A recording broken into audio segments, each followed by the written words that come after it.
ఇది తెలంగాణ సమాజం అంతా ముక్తకంఠంతో ఖండించాల్సిన అవసరం ఉన్నది. దీనికి రాజకీయాలు, రాజకీయ పార్టీలు, ఇతర అంశాలను జోడించవలసిన అవసరం లేదు. భారతీయ జనతా పార్టీ నాయకులకు నేను విజ్ఞప్తి చేస్తున్నా, ప్రజాప్రతినిధులకు నేను విజ్ఞప్తి చేస్తున్నా, మీరు గుజరాత్ను సమర్థించడం ద్వారా నరేంద్ర మోడీ గారి చేతుల్లో, గుజరాత్ చేతుల్లో కట్టుబానిసలుగా మీరు బ్రతకదలుచుకున్నారా? తెలంగాణ ఆత్మ గౌరవాన్ని చాటదలుచుకున్నారా? మీరు ఈరోజు తెలంగాణ ప్రజలకు సమాధానం చెప్పాలి. ఈరోజు తెలంగాణ రాష్ట్ర ముఖ్యమంత్రి పర్యటనను తిరస్కరించడం అంటే తెలంగాణ యొక్క అభివృద్ధిని అడ్డుకోవడమే. ఇది తెలంగాణకు జరిగిన అవమానము.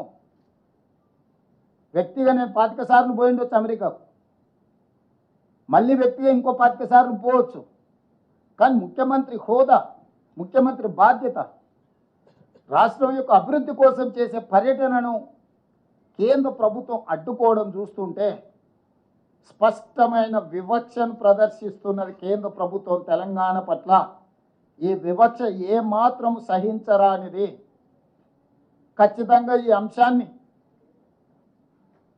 మా legislative party leader Rajya Sabha Kharge గారు, లోక్సభలో మా నాయకులందరూ కూడా ఈ అంశాన్ని ఖచ్చితంగా పార్లమెంటులో లేవనెత్తుతారు.